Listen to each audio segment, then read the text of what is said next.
Hello दोस्तों। तो चलिए हम देखते हैं आज जो नेपाल में विरोध प्रदर्शन चल रहे हैं, शुरू से लेकर जहां विरोध प्रदर्शन स्टार्ट हुए थे और वर्तमान में जो केपी ओली के द्वारा जो इस्तीफा दिया गया, एक पूरी प्रोसेस देखते हैं कैसे स्टार्ट हुई और कैसे कैसे इसने रौद्र रूप धारण किया था और कैसे एक व्यापक प्रदर्शन बनने गए जहाँ पे सत्ता भी जाती रही। तो चलिए सबसे पहले देखते हैं कि नेपाल में अचानक जो यह विरोध प्रदर्शन हुआ है वो क्यों हुआ था, इसके कारण क्या है, पृष्ठभूमि जानते हैं अपन। तो अभी आपने जिसने भी चैनल सब्सक्राइब नहीं किया वो सब्सक्राइब कर दें और बेल आइकन का बटन दबा लें। हम इसमें डेली प्रयास करेंगे कि आपको करंट से रियल जो के एन यानी कैलाश न्यूज एनालिसिस के माध्यम से आपको जो मेनली करंट है उसे बता सकें। तो सबसे पहला प्रश्न आता है कि नेपाल में अचानक क्यों शुरू हुआ विरोध प्रदर्शन। जब बैकग्राउंड में हम बात करते हैं तो साल 2020 की बात है। कब? तो 2020, एक सेकंड, साल, एक सेकंड,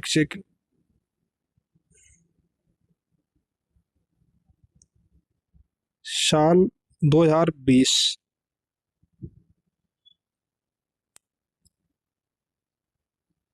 तो साल 2020 में,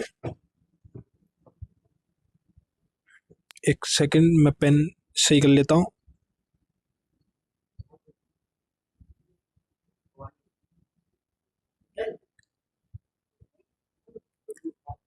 एक सेकंड रुकिए।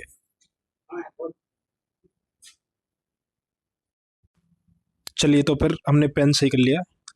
सबसे पहला आता है कि जी इसकी पृष्ठभूमि क्या है। तो साल 2020 से ही अगर अपन देखें तो नेपाल की जो सुप्रीम कोर्ट थी, उन्होंने सोशल मीडिया जो कंपनी थी उनके जो बिना लाइसेंस और विज्ञापन और सामग्री प्रसार को लेकर कई याचिकाएं सुप्रीम कोर्ट में लंबित थी। कब? 2020 से। पिछले कुछ दिनों में जो नेपाली सुप्रीम कोर्ट था उसने सरकार को आदेश दिया कि जो सभी जो विदेशी सोशल मीडिया प्लेटफॉर्म है देश में ऑपरेट करने के लिए कानूनी अनुमति और रजिस्ट्रेशन करवाएं। यानी उन्होंने कहा था कि कानूनी अनुमति होनी चाहिए और रजिस्ट्रेशन होना चाहिए और सरकार ऐसा करवाना सुनिश्चित करे। तो सुप्रीम जो वहाँ का सुप्रीम कोर्ट है उसने सरकार को आदेश दिया था। इसके बाद नेपाल के जो सूचना एवं जो संचार प्रौद्योगिकी मंत्री पृथ्वी सुब्बा गरुड़ के नेतृत्व में पिछले कुछ दिनों एक हाई लेवल बैठक की गई, जिसमें कुछ जो गैर रजिस्टर्ड प्लेटफॉर्म थे उनको अल्टीमेटम दिया गया कि वो 7 दिन के अंदर, यानी 7 दिन का अल्टीमेटम दिया गया था इसके कि 7 दिन के अंदर वो क्या करें, रजिस्टर करवाएं। बावजूद इसके डेडलाइन बीतने के बाद भी फेसबुक, मेटा, ट्विटर यानी एक्स, यूट्यूब और लिंक्डइन जैसी जो कंपनियां थी नेपाल सरकार से कोई बातचीत नहीं की और न ही रजिस्ट्रेशन करवाया। तो ये एक इसकी पृष्ठभूमि है। 2020 से ही मामला था, बट जब ही कुछ दिन पहले सुप्रीम कोर्ट का जो डिसीजन आया तो उससे प्रक्रिया और लाइमलाइट में आ गई। इससे हुआ क्या कि जो जो केपी शर्मा ओली थे वो बहुत गुस्सा हुए और उन्होंने सरकार, जो उनकी सरकार थी, उन्होंने 4 सितंबर को तमाम जो सोशल मीडिया प्लेटफॉर्म थे उन पर बैन लगा दिया। सोशल मीडिया प्लेटफॉर्म पर अचानक लगे बैन ने युवाओं को हैरान कर दिया। आज के ज़माने में देखिए, आज हम भी सोशल मीडिया प्लेटफॉर्म यूज़ करते हैं, मैं भी करता हूँ। मैं भी मोबाइल के बिना नहीं रह पाता हूँ, आप भी नहीं रह पाते हो, क्योंकि हमें सोशल मीडिया की एक आदत लग चुकी है। तो सोशल मीडिया को एकाएक बंद करना लोगों को चिंताओं में डालेगा। तो यही हुआ कि आज के ज़माने में जब सोशल मीडिया के हाथों से 1 सेकंड का फ़ोन नहीं छूट पाता वहाँ बिना सोशल मीडिया के जिंदगी की कल्पना करना भी मुश्किल है। तो वहाँ पे लोगों में बेचैनी उत्पन्न हुई।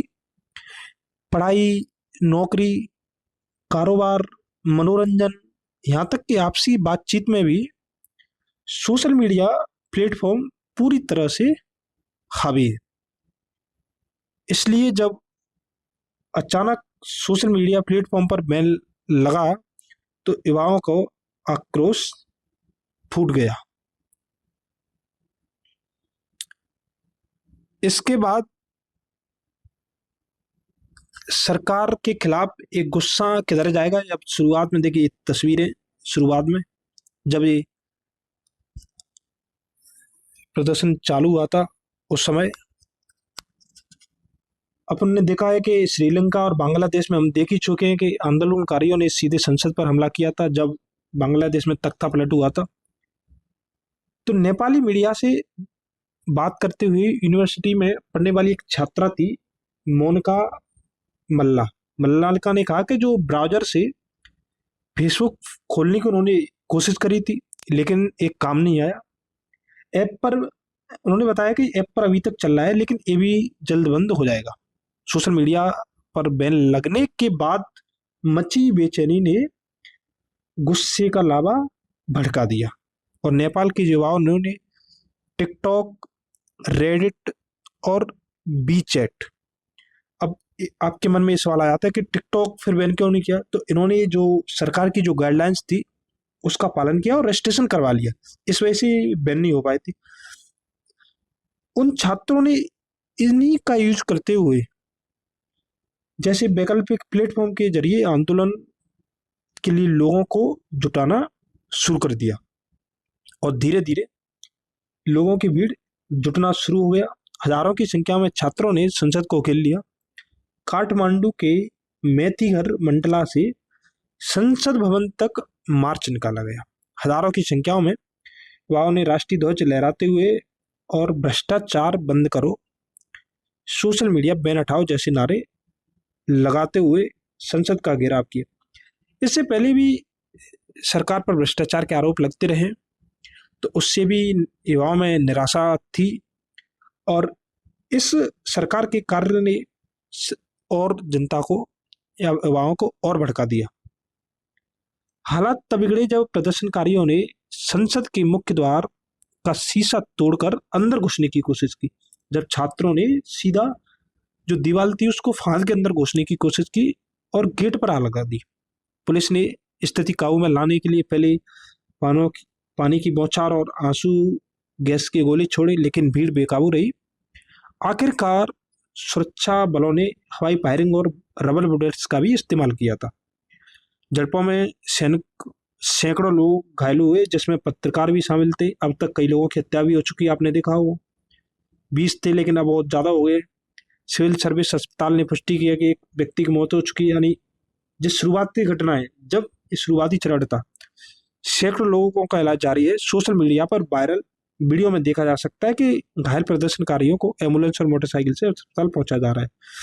हालत बेकाबू पहले भी है, अब बहुत ज़्यादा हो गए। सरकार ने बनेश्वर और आसपास के संवेदनशील इलाकों में सरकार ने क्या किया, कर्फ्यू लगा दिया। इसके बाद क्या हुआ, तो सरकार ने कर्फ्यू लगा दिया। इसके बाद विरोध तो और था, वो और बढ़ता चला गया। अब हम देखते हैं कि नेपाल में जो जैन जेड प्रदर्शन क्यों हुआ था, कुछ क्वेश्चनों के माध्यम से। फेसबुक, स्टार्ट, यूट्यूब जैसे समेत जो 26 सोशल मीडिया प्लेटफॉर्म बैन किए गए थे और नेताओं के बच्चों की जो आलीशान जिंदगी से नाराजगी भी फैली लोगों में। सबसे पहला कुछ 6 सवालों में सबसे पहला सवाल है कि नेपाल में जो प्रदर्शन हो रहा है उसे हम जैन जेड के आंदोलन क्यों कहा जा रहा है, यानी इसका नाम जैन जेड क्यों कहा जा रहा है।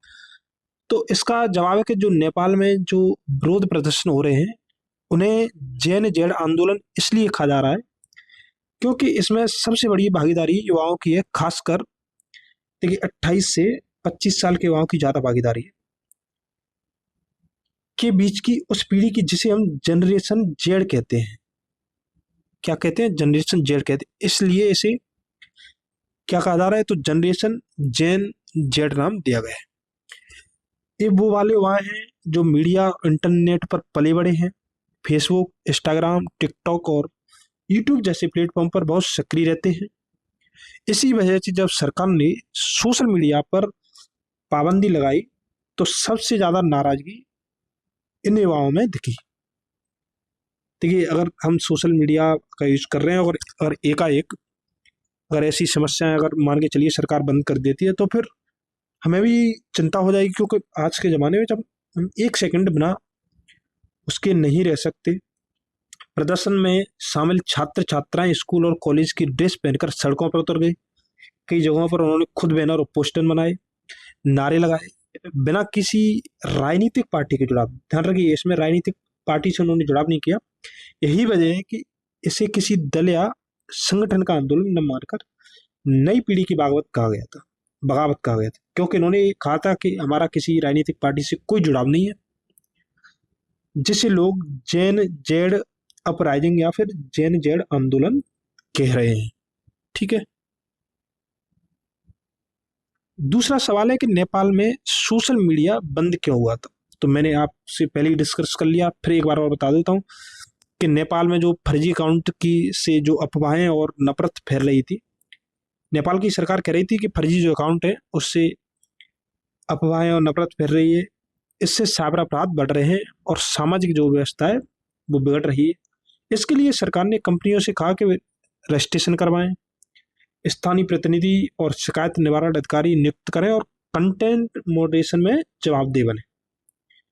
इसके लिए सोशल मीडिया पर 7 दिन की यानी 3 दिसंबर तक एक डेडलाइन तय की गई थी, और रजिस्ट्रेशन नहीं कराया तो उन्होंने फिर बंद कर दिया गया। ठीक है। तीसरा प्रश्न है कि मेटा जैसी 26 कंपनियां रजिस्ट्रेशन क्यों नहीं करा सकी। एक प्रश्न उठता है कि जब टिकटॉक ने उन्होंने अगर रजिस्ट्रेशन करा लिया तो फिर मेटा ने और फिर फेसबुक ने रजिस्ट्रेशन क्यों नहीं कराया था। तो रजिस्ट्रेशन नियमों के मुताबिक हर कंपनी को नेपाल में एक तो लोकल ऑफिस रखना, इसमें बताया गया था एक लोकल ऑफिस रखेगी, गलत कंटेंट को हटाने के लिए लोकल अधिकारी नियुक्त करना होगा, और कानूनी नोटिसों का जवाब देना और सरकार के साथ यूजर का डेटा शेयर करना जरूरी कर दिया। तो रजिस्ट्रेशन में जे कंपलसरी कर दिया गया था। कंपनियों को डेटा प्राइवेसी और अभिव्यक्ति की आज़ादी के मामले में शर्तें कैसी लगी, बहुत रिजिड लगी, सख्त लगी। रिपोर्ट्स के मुताबिक भारत और यूरोप जैसे बड़े देशों में कंपनियां लोकल प्रतिनिधि रख सकती हैं। देखिए, भारत में जनसंख्या या की जो इन प्लेटफॉर्म है कि यूजर की जो उपभोक्ता उनकी बहुत संख्या है, क्योंकि वहाँ यूजर बहुत ज़्यादा है, लेकिन नेपाल का यूजर बेस बड़ा है। एक सेकंड,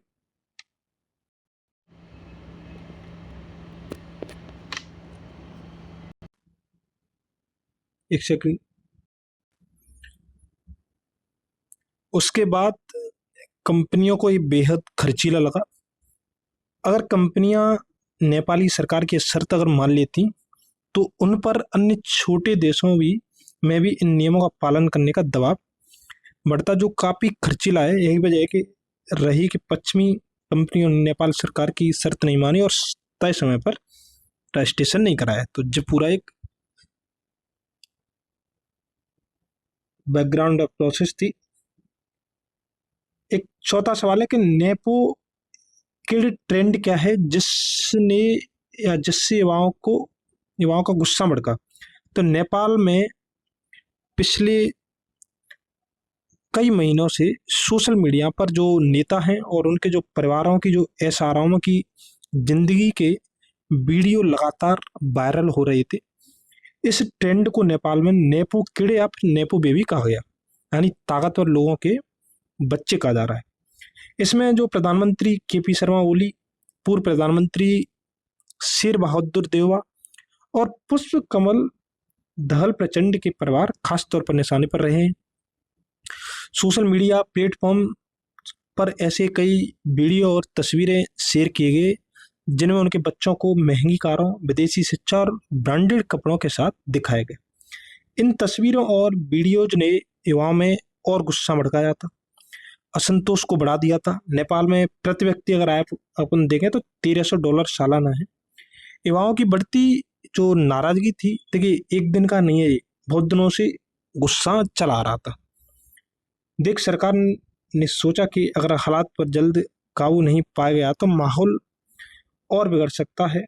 इसी दबाव में सरकार ने सोशल मीडिया प्लेट कंपनियों को 7 दिन के भीतर नेपाल में रजिस्ट्रेशन कराने का आदेश दिया। जैसे ये तस्वीरें शेयर हो रही थी तो सरकार को भी लगा था कि माहौल इससे बिगड़ता है, तो उसने रजिस्ट्रेशन कराने की बात करी।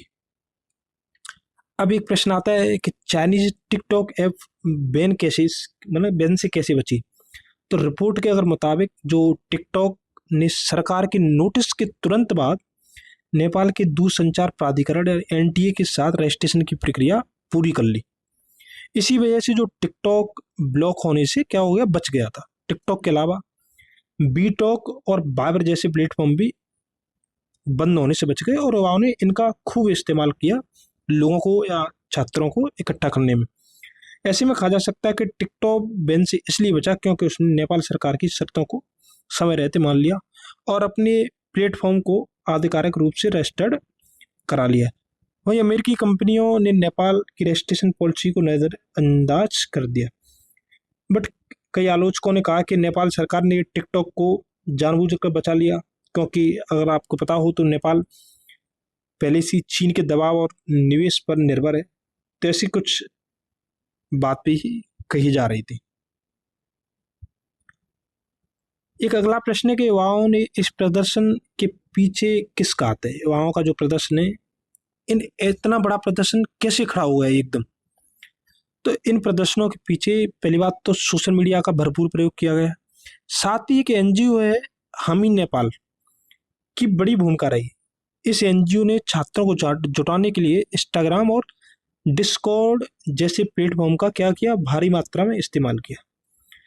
इन साइटों पर विरोध कैसे करें जैसे वीडियो डाले गए, जिनमें छात्रों को यह सलाह दी गई कि वे कॉलेज बैग और किताबें लेकर आएं और कोशिश करें कि स्कूल की वर्दी पहनकर ही विरोध में शामिल हो। तो मतलब जैसे हिंसक नहीं, पहले अहिंसक आंदोलन था ये सरकार की गाइडलाइंस के भीतर। सोमवार को जब विरोध प्रदर्शन के दौरान छात्रों ने यूथ अगेंस्ट करप्शन का बैनर भी उठाया, जैसे हामी नेपाल ने जारी किया था। तो हामी नेपाल कौन है, एक एनजीओ वहां का। स्थानीय मीडिया के मुताबिक इस संगठन ने बाकायदा काठमांडू प्रशासन से प्रदर्शन की अनुमति भी ली थी। यानी जो शुरू में हुआ था जो हिंसक था। हामी नेपाल के बारे में देख लेते तो हामी नेपाल की शुरुआत 2015 में हुई थी। यह एक एनजीओ है जो आपदाओं के समय रह कार्य करती रही। इसके सदस्य भूकंप और बाढ़ जैसे हालात में बचाव और भोजन वितरण और पानी की व्यवस्था करने में एक्टिव रहते हैं। यह संगठन सामाजिक मुद्दों पर भी काम करता है, खासकर छात्रों और प्रवासी नेपाली नागरिकों से जुड़े मामलों पर।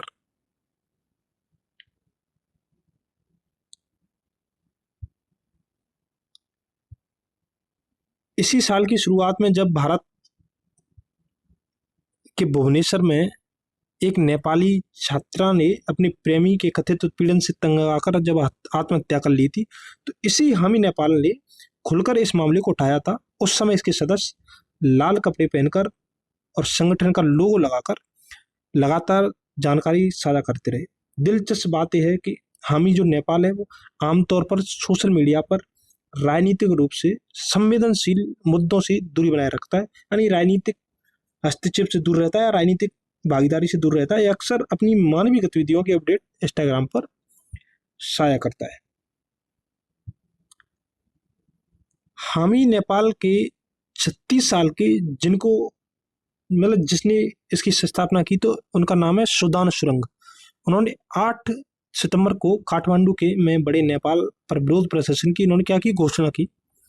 यह घोषणा इसलिए चौंकाने वाली थी क्योंकि इससे पहले तक हामी नेपाल के सोशल मीडिया पेज पर ज़्यादा मतलब शुरू में सामाजिक अभियानों से जुड़ी पोस्ट ही दिखाई देती, बट पहली बार इसने ऐसा किया।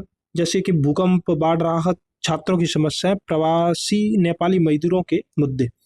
सुदान सुरंग का नाम पहली बार सीधे राजनीतिक विवाद में तब आया जब उन्होंने नेपाल में चर्चित शिक्षक भर्ती घोटाले पर खुलकर सवाल उठाए। तो इससे पहले कि भी कई घोटाले हो चुके हैं, उनसे भी, जैसे भ्रष्टाचार की जो समस्या है, उनसे भी छात्रों में असंतुष्टि थी। सुदान गुरुंग के ने आरोप लगाया कि इस भर्ती प्रक्रिया में बड़े पैमाने पर गड़बड़ी हुई है और योग्य उम्मीदवारों को बाहर कर पैसे और राजनीतिक संबंधों के आधार पर नियुक्तियां की जा रही हैं। इस बयानबाजी के बाद इन पर कथित तौर पर जानलेवा हमला भी हुआ था।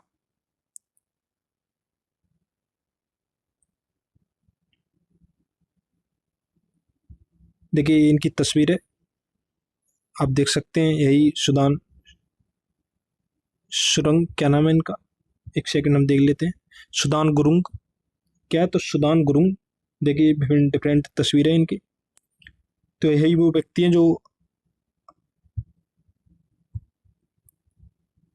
हामी नेपाल एनजीओ के संस्थापक हैं। देखिए ये वो तस्वीरें हैं जहाँ पे यहाँ से शुरू हुआ था, फिर देखिए अब हिंसक हो गया है और पूरी तरीके से बहुत विकराल रूप धारण कर लिया है इसने। चलिए एक बार हम ये देख लेते हैं कि नेपाल की लोकेशन में स्थिति क्या है। तो देखिए ये वर्ल्ड का मैप है। यहाँ पे नेपाल सबसे पहले तो एशिया का देश है, ठीक है। तो कहाँ है, देखिए नेपाल की स्थिति इंडिया के यहाँ पे। इसके बाद अगर अपन एशिया में बात करें तो देखिए यहाँ पे नेपाल स्पष्ट रूप से दिख रहा है। तो नेपाल का बॉर्डर सबसे पहले तो देखिए इंडिया से लगता है, इधर में चाइना से लगता है और इधर इंडिया ही है क्योंकि यहाँ पे सिक्किम है। तो नेपाल की बाउंड्री चाइना और इंडिया से लगती है।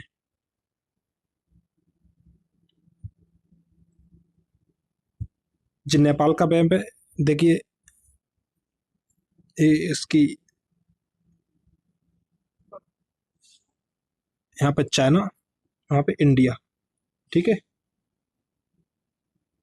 एक काठमांडू नेपाल की राजधानी है, तो अगर काठमांडू नेपाल की राजधानी है, ठीक है। अब अगर आपने सुना हो तो अब यहाँ पे सरकार का सत्ता परिवर्तन भी हो चुका है, तख्ता पलट भी हो चुका है। और जो नेपाल में राजनीतिक संकट इतना बढ़ गया है क्योंकि जो केपी शर्मा ओली हैं, उन्होंने हिंसक प्रदर्शनों के बाद पीएम पद से भी इस्तीफा दे दिया है और उनके जो कई मंत्री हैं उन्होंने भी इस्तीफा अपना पेश कर दिया है और ये प्रयास कर रहे हैं कि कैसे भी करके जो अपने नेपाल से अदर कंट्री में जा सकें, इससे बच सकें। क्योंकि अब इन जो आंदोलन है उसने बहुत ही ज़्यादा हिंसक रूप धारण कर लिया है। जो नई नई तस्वीर आ रही है उसमें अगर आप देखेंगे तो बहुत ज़्यादा पूरी तरीके से हिंसक आंदोलन हो गया है।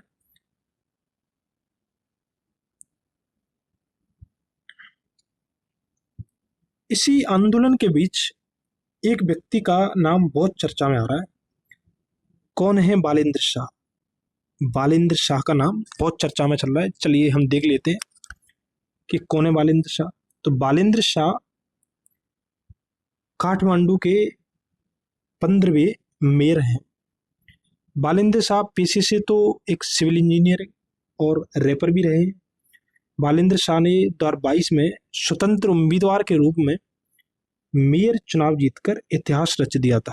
बालेंद्र की जो छवि है एक अच्छे प्रशासक की है और मीडिया रिपोर्ट्स के अनुसार बालेंद्र के मेयर रहते हुए कई ऐसे काम हुए हैं जिनसे राजधानी में प्रशासन बेहतर हुआ है।